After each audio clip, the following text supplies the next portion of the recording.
সালাত, সিয়াম, হজ, জাকাত সহ অন্যান্য ফরজ বিধিবিধানগুলো আল্লাহ সুবহানাহু ওয়া তাআলা যেভাবে নাজিল করেছেন একইভাবে পর্দার বিধানকে মেনে চলাটাও আল্লাহ সুবহানাহু ওয়া তাআলা ফরজ করেছেন আমাদের জন্য।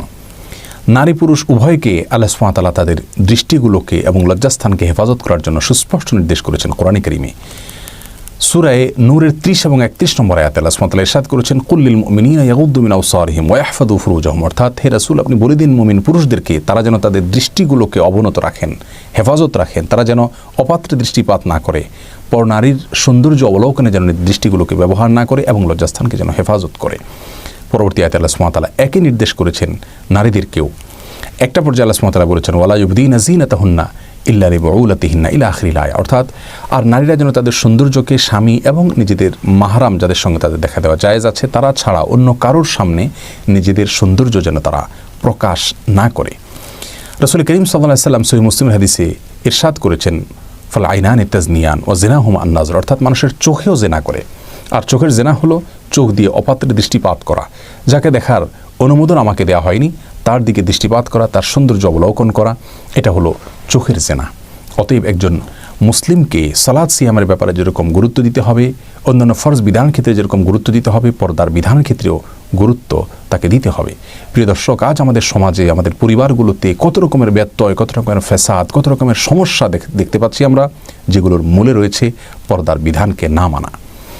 আমাদের সমাজে অনেক মুসলিম পুরুষ রয়েছেন যারা বাহিরে পর্দার বিধিবিধানকে মেনে চলার চেষ্টা করেন, কিন্তু বাসার অভ্যন্তরে বা পরিবারের ভেতরে কিছু কিছু সদস্য আছে যাদের সঙ্গে তার পর্দার বিধান মেনে চলতে হবে, তাদের দিকে দৃষ্টিপাত করা জায়েজ নেই, সে বিষয়টি তারা খেয়াল করছেন না। আবার অনেক মা বোনকে দেখা যায় বাহিরে বোরকা পরেন, কিন্তু বাসায় দেখা গেল দেবর, ভাসুর অথবা এমন কিছু লোকদের সঙ্গে তারা দেখা দিচ্ছেন যাদের সঙ্গে দেখা দেওয়া তার জন্য জায়েজ নাই। এজন্য আজ আমরা জানার চেষ্টা করব একজন পুরুষ তার শ্বশুর বাড়িতে কাদের সাথে দেখা দিতে পারবেন আর কাদের সাথে দেখা দিতে পারবেন না, আর একজন মেয়ে মানুষ তিনি তার শ্বশুর বাড়িতে কোন সব পুরুষদের সঙ্গে সাক্ষাৎ করতে পারবেন আর কাদের সঙ্গে তিনি দেখা করতে পারবেন না।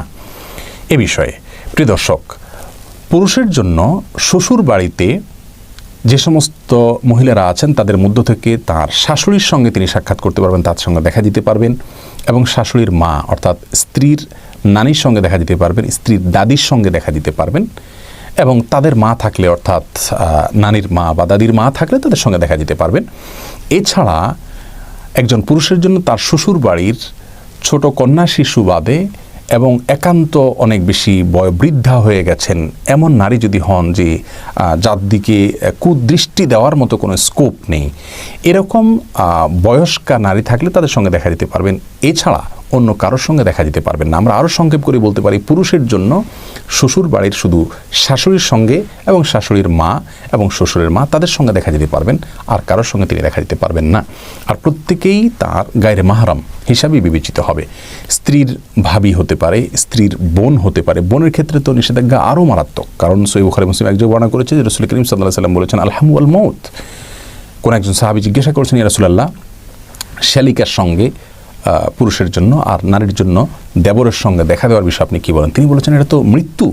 মৃত্যুকে যেরকম তোমরা ভয় পাও, একজন পুরুষ তার শ্যালিকাকে, একজন নারী তার দেবরকে, ভাসুরকে সেরকম ভয় পাওয়া উচিত, তাদের থেকে এরকম দূরে থাকা উচিত, কারণ এখানে ফিতনা অনেক বেশি থাকে এবং ফিতনা পতিত হওয়ার আশঙ্কা অনেক বেশি থাকে। সেই জায়গা থেকে সাবধান থাকতে হবে। তাহলে একজন পুরুষ তার স্ত্রীর ভাবি, স্ত্রীর বোন, ভাগ্নি, ভাতিজি, স্ত্রীর খালা, মামি, চাচি তাদের কারোর সঙ্গে দেখা দেওয়া জায়েজ নাই। শুধুমাত্র শাশুড়ি, শাশুড়ির মা এবং ছোট বাচ্চা থাকলে তাদের সাথে এবং অতিরিক্ত বৃদ্ধা মহিলা থাকলে তাদের সঙ্গে দেখা দিতে পারবেন। আরেকজন নারী তিনি তাঁর শ্বশুর বাড়িতে পুরুষদের মধ্য থেকে তাঁর শ্বশুরের সঙ্গে সাক্ষাৎ দিতে পারবেন এবং স্বামীর দাদা, স্বামীর নানা তাদের সঙ্গে সাক্ষাৎ করতে পারবেন। এছাড়া ছোট কোনো ছেলে যদি থাকে, বাচ্চা ছেলে, তাদের সঙ্গে সাক্ষাৎ করতে পারবেন, এবং এর বাইরে অন্য কোনো পুরুষের সাথে, এমনকি স্বামীর ভাই, তার ছোট হোক, দেবর হোক, ভাসুর হোক, তাদের সঙ্গে দেখা দেওয়া জায়েজ নাই, বরং তাদের সঙ্গে দেখা দেওয়াটা আরও জঘন্য অপরাধ, যেটা আমরা একটু হাদিস উল্লেখের মাধ্যমে জানতে পারলাম। অনেকে মনে করেন যে দেবর সে তো ছোট ভাইয়ের মতো। এটা আমাদের নিজেদের মন গড়া কথা। ছোট ভাইয়ের মতো হলে কি হবে? দেবরের সঙ্গে আপনার স্বামী মারা গেলে বিবাহ বন্ধনে আবদ্ধ হওয়া জায়েজ, তাহলে সে ব্যক্তি আপনার গায়রে মাহরাম। আর স্বামীর মৃত্যুর পরে যার সঙ্গে আপনি বিবাহ বন্ধনে আবদ্ধ হতে পারবেন সে ব্যক্তি আপনার গায়রে মাহরাম, তার সঙ্গে আপনাকে পর্দার বিধান মেনে চলতে হবে। না মানার কারণে কত সংসার ভাঙছে, কত সমস্যা তৈরি হচ্ছে। আর কোনো সমস্যা তৈরি না হলেও এটা আল্লাহ সুবহানাহু ওয়া তাআলার নির্দেশে আমাদেরকে মেনে চলতে হবে। পুরুষ এবং নারীর শ্বশুর বাড়িতে কারা কারা মাহরাম গায়রে মাহরাম এই বিষয়টি আমরা উল্লেখ করার কারণ হলো প্রিয় দর্শক, বেশিরভাগ ক্ষেত্রে আমাদের পারিবারিকভাবে পর্দার বিধানটা মানাটা কঠিন হয়ে যায়। একই পরিবারে যদি থাকতে হয় তাহলে সেক্ষেত্রে নারীরা ভাসুর এবং দেবর সহ অন্য গায়রে মাহরামা আছেন, ভাসুরের ছেলে থাকতে পারে, দেবরের ছেলে থাকতে পারে, যারা বালেগ হয়ে গেছে, যাদের সঙ্গে পর্দার বিধান মেনে চলা উচিত, তাদের সঙ্গে পর্দার বিধান মানার ক্ষেত্রে যৌথ পরিবারে থাকলে যথাসম্ভব ঘুমটা দিয়ে বা নিজের সৌন্দর্যকে ঢেকে ঢুকে চলাফেরা করবেন।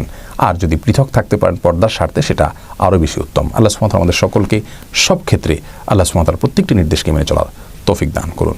আসসালামু আলাইকুম ওয়া রাহমাতুল্লাহি ওয়া বারাকাতুহু।